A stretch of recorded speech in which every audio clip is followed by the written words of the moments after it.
포클랜드 같은 상황은 안 일어나지만 해상도발 대비 차세대 구축함 확보 노력해야. 일본의 초계기 도발이 해를 넘어서도 계속되고 있다. 지난 18일부터 23일에 이르기까지 3회 이상의 적응 위협 비행을 연속 시도했으면서도 일본은 자신의 잘못을 인정하지 않고 억지 주장을 계속하며 국내 정치적 지지율 확보를 위한 거짓말과 무례를 일삼고 있다. 일본의 해상 위협 행위가 계속됨에 따라 자연스럽게 제기되는 것이 일본과 한국의 해상 전력 격차와 한국 해군의 전력 증강론이다. 일부 언론들은 자국적인 내용으로 일본 해상자위대의 능력을 과장해가며 일본과의 군사 갈등에서 우리가 반드시 패배한다는 왜곡된 주장을 펼치기도 한다. 일각에서 알려진 30분 내 한국 해군 전멸 운운이 그것이다. 한국 해군 전멸 가능성 거의 없어. 현대전에서 해군 전력의 격차가 가장 극명하게 드러났던 전쟁은 1982년의 포클랜드 분쟁이다. 아르헨티나 해군은 제2차 세계대전의 구형 미국제 순양함과 영국제 항공모함 그리고 신형 독일의 잠수함과 영국제 구축함을 보유하고 있어 중남미에서는 상당한 해군 강국이었다. 하지만 상대는 세계 제3위의 해군력을 자랑하는 영국이었고 아르헨티나 해군은 막강한 영국 해군에 공격을 피해 다니다가 제대로 된 회전도 하지 못하고 포클랜드 제도의 제공권을 뺏기자 항복할 수밖에 없었다. 우리 해군도 아르헨티나 해군처럼 손쉽게 패배한다는 것이 30분 내 전멸 운운하는 자들의 주장이다. 실제로 일본 해상자위대의 함정 규모는 총 46만 톤이며 한국 해군은 19만 톤으로 해상자위대의 규모가 2배 이상이다. 이번에 문제가 된 해상 초계기도 일본은 100여 대, 한국은 16대 정도다. 물론 이런 주장은 내전과 해상 분쟁의 형태와 조건 양상에 전혀 무지한 상태로 이야기하는 근거 없는 주장일 뿐이다. 결론적으로 말하자면 일본 해상자위대의 전력은 우리보다 우세하지만 일본이 해상자위대를 사용해서 독도를 빼앗거나 한국 해군을 전멸시킬 가능성은 거의 없다. 한국 해군은 교전이 일어나지 않는 갈등 상황에서 우리 배와 영해를 지킬 충분한 능력이 되고 실제 해전이 일어난다고 해도 전면전 상황에서는 일본이 우리 해군을 압도할 수 없다. 그 근거는 이렇다. 포클랜드 분쟁 같은 상황이 일어나. 우선 포클랜드 분쟁과 같은 상황이 일어날 가능성이 극히 드물다. 일본의 외교적 고립 때문이다. 섬나라인 일본은 러시아, 한국, 대만 및 중국과 모두 도서 분쟁을 겪고 있어 한국 함정과 영토 영해를 향해 해상 도발을 시도할 경우 일본 해상자위대의 모든 전력을 집중하는 것은 불가능에 가깝다. 일본이 심기에 가까운 외교수를 펼쳐 중국과 러시아와 영토 분쟁을 매듭짓거나 한미 상호방위 조약으로 엮인 미국을 일본 편으로 100% 끌어들일 수 있다면 일본은 자신이 가진 해군력으로 강하게 한국 해군을 압박할 수 있겠지만 일명 일본 패신 현상이 몇 년째 계속되는 상황에서 이런 가정은 비현실적이다. 한국 해군의 전력도 최근 20년간 급격한 발전과 성장을 거듭했다. 일본이 자랑하는 핵심 해군력 중 하나인 이지스 구축함은 일본이 6척을 보유했지만 한국도 3척을 보유하고 있다. 잠수함 전력도 연료 덜 축배 20여 척으로 큰 차이가 없다. 물론 이것이 일본 해상자위대와의 함대 결전에서 이길 수 있다는 뜻은 아니다. 소규모 해전 및 제한적 전투에서는 우리가 크게 움츠러들 필요가 없다는 의미다. 일본이 동해 남해 제공권 장악 못해. 일본이 무력으로 자신들의 억지 주장을 관철시킬 수 없는 또 다른 이유는 지리적 특징과 공군력이다. 한국과 일본이 맞붙는 동해와 남해는 대양이 아닌 일종의 내리기에 포클랜드 전쟁 때 아르헨티나 해군이 항공모함을 운영하지 못하고 아르헨티나 공군이 장거리 작전을 매우 어려워한 상황과는 다르다. 한국 공군은 일본 항공자위대보다 노후한 기체가 더 많지만 F-15K 60대와 KF 8662대가 해상 항공전에 참여할 경우 일본이 동해와 남해의 제공권을 장악하는 것은 매우 어렵다. 최근 한국 공군이 전력화한 레이 330의 멀티티 공중급 유기는 한국 공군의 고질적 문제였던 원거리 작전 능력의 부족을 상당히 완화시킬 수 있다. 결국 일본의 초계기 도발에 군사적으로 대응하는 것이 어렵고 우리는 약하니 일본에게 무조건 양보해야 한다거나 군사적 대응은 파국만을 부를 것이라는 주장은 호들갑에 가깝다. 그렇다고 한국 대군이 초계기 도발이나 해상분쟁에서 완벽히 대응할 수 있는 능력을 갖춘 것은 아니다. 무엇보다 해상에서 우리 주권을 위협하는 행동을 파악하고 대응하는 플랫폼 즉 전투함의 질적 향상과 양적 증강이 절실하다. 현대 해상전투에서 절대적인 역할을 자랑하는 것은 전투기와 같은 항공전력이지만 이를 극대화하고 항공기가 하지 못하는 여러 임무를 맡을 수 있는 것이 전투함이기 때문이다. 해상 대응 플랫폼 전투함 부족은 문제. 항모함을 건조한다고 해도 항공모함을 보유할 전투함이 부족하면 실전에서 항구 밖으로 나갈 수 없다. 잠수함이 아무리 많아도 원자력 잠수함을 가지고 있어도 전쟁이 터지지 않으면 분쟁 당사자들에게 의미 있는 압박을 가할 수 없다. 해상 초계기는 북극 특성상 크고 비교적 느리기 때문에 전투기의 공격에 취약한데 현재 운영 중인 그 어떤 전투기도 해상 초계기를 장시간 넘어할 능력은 가지고 있지 않다. 인공위성이나 무인정찰기로 적 함선의 위치를 알 수는 있겠지만 전투를 하지 않는 대치 상황에서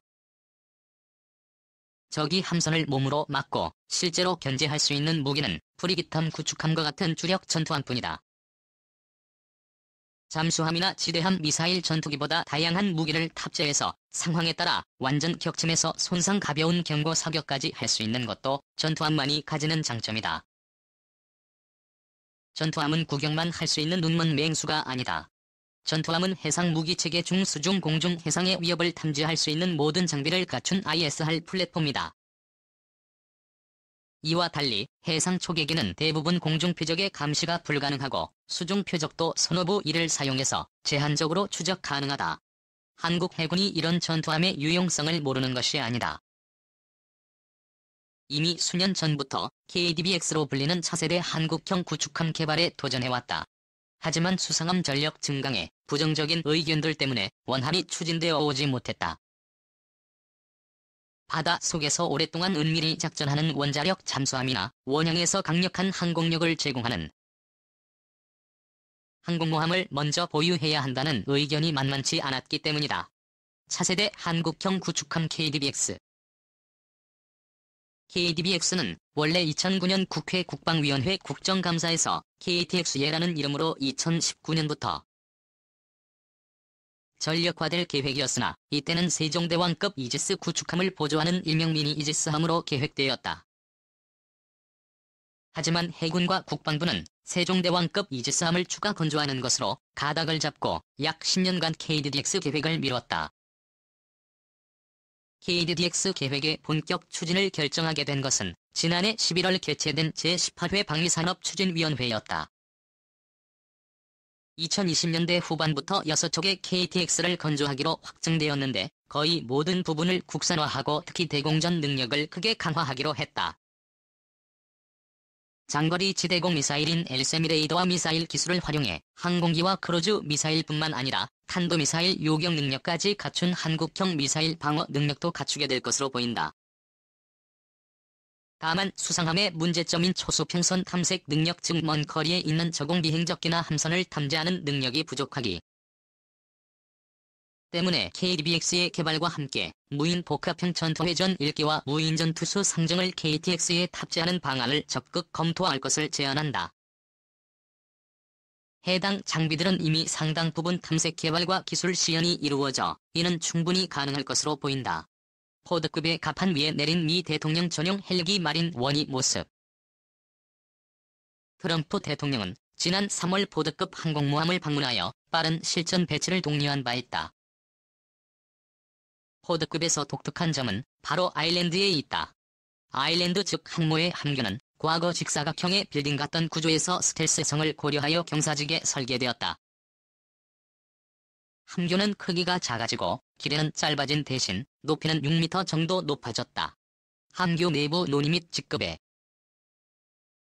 비해 다소 좁아졌지만 더욱 효율적인 관제 시스템이 채용되어 여유는 충분한 편이다. 효율적인 항공 작전을 위해 함교는 임의보다도 더 뒤로 배치했다. 이로써 비행갑판 공간이 임의 취급보다 더 넓게 확보되었을 뿐만 아니라 항공기를 최대한 적게 이동시키면서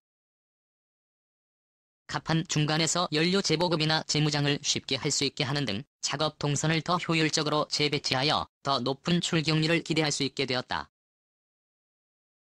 이런 과정에서 항공기용 엘리베이터는 4개에서 3개로 줄어들었다. 대신 함교에 미 항공모함 최초로 위상 배열 레이더인 듀얼밴드 레이더를 탑재하고 있다. TBR은 스파이3 X밴드 레이더와 하이퍼 X밴드 광역 수색 레이더를 한데 묶어 각각 위상 배열 안테나 4개 면으로 구성한 레이더 시스템이다.